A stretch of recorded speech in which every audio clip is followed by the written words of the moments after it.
Hello everyone, thank you so much for watching this video and tuning in. Today is the new moon in Pisces and yesterday was the start of the Mercury retrograde. So I'm going to do a collective general reading for all of you here. But before I start, I would like to thank everyone who has subscribed, who has sent me a message, who has liked and commented, who has sent me donations to allow me to continue this good work of service. I also like to give a shout out to all my fellow readers, healers, shamans, spiritual practitioners and lightworkers out there who may be watching.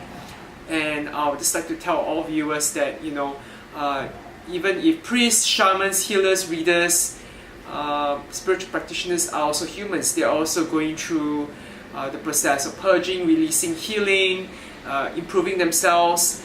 They are also not perfect, right? We're all perfectly imperfect. We are striving for excellence. If you're really perfect, there's nothing to continue to strive for, right? So the process of being a human being or rather spirit in human form, as a human being, we're going through this process together, this journey together.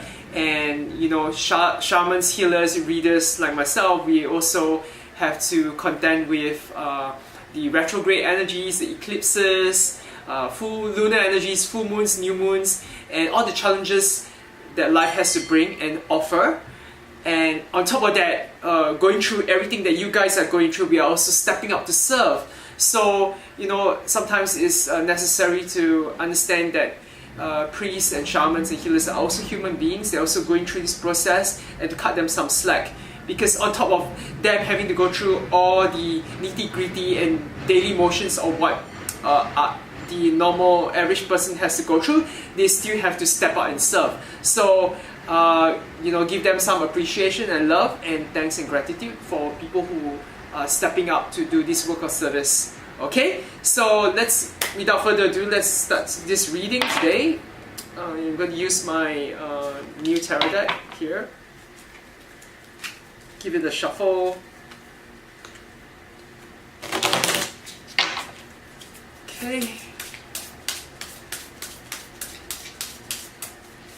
Alright, I'm going to be picking a few cards to show us the dynamics and the energy balance of the collective right now. So, angels and spirit guides, remove away my ego and personality, allow me to be a pure vessel and conduit for high dimensional energies to come through, so that this reading can be pure and of service to all those who are watching. So this reading will serve you no matter which time you are watching it. Even if you're watching it a few days after, a few weeks after, or months after, it still applies to you in that moment. Okay? So I'm going to pick from the top of the deck, the middle of the deck, and at the bottom of the deck. And this is how we'll start this reading. Okay, the first card that came out is Ten of Pentacles. And Ten of Pentacles is about ancestry, it's about our family, with our bonds, with our legacy, with our ancestral lineage, and the legacy they have left behind and that we will leave behind.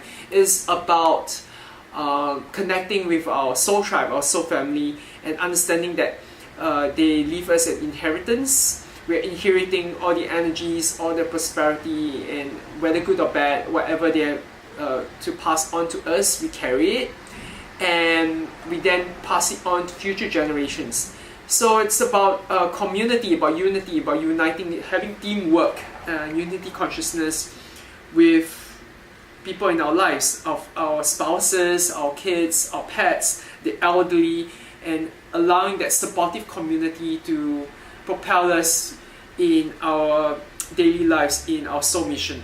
And it's also saying that the abundance, the material abundance, the physical abundance will come to us when we unite with this soul tribe, with our soul family. Not just people who are blood relations, but people who we shared other lifetimes with as well.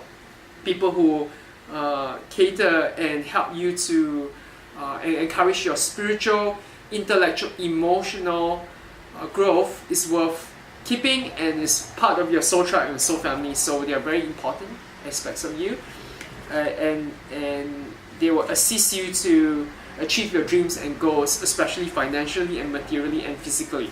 Okay? And the second card, the Empress. The Empress shows up when the divine feminine or the sacred feminine energies the Kundalini energies want to come through, and the Empress encompasses all the queens. And she's a very powerful figure. She is in control. She is the female, the feminine yin energies, the yin force of the universe. If God was split into male and female, this is the female aspect of God.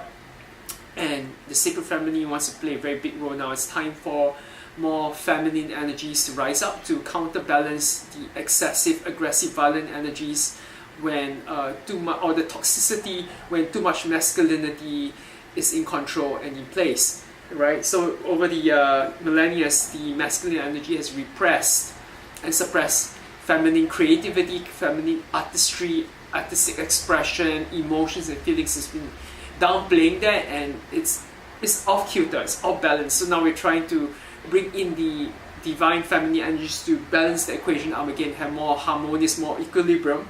So connect with your feminine essence, allow your inner goddess and your divine sacred feminine within to shine out, activating and awakening the Kundalini Shakti energies, the life force in you, and that will then reap out benefits and improvements in all facets and areas of life. So when you allow yourself to feel your emotions and allow yourself to connect to that divine feminine aspect of you, things will fall into place for you better.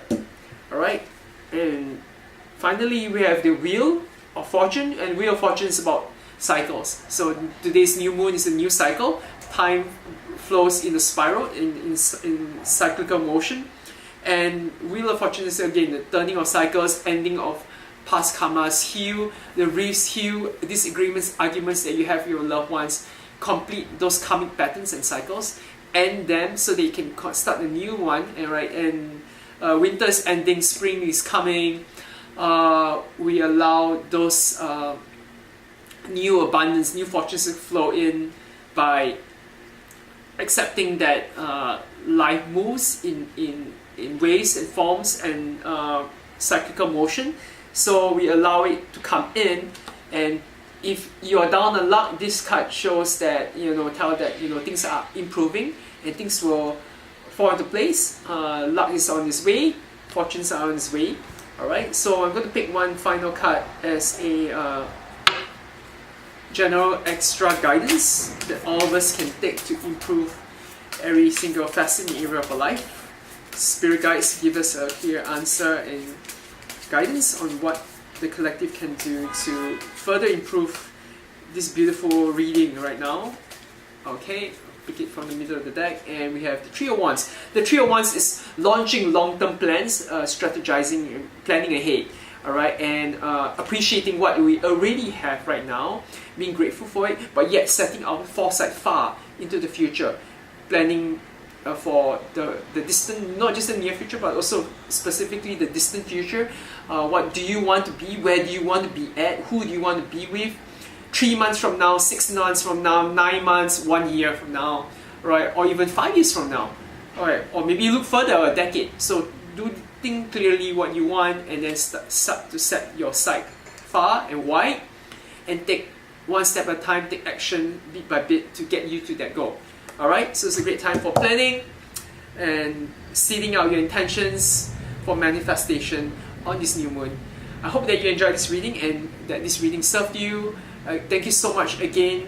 Please subscribe to my YouTube channel for more readings and more similar videos with other spiritual practitioners and media interviews on spiritual topics that aid and assist us and the collective right now as we ascend back to the golden age.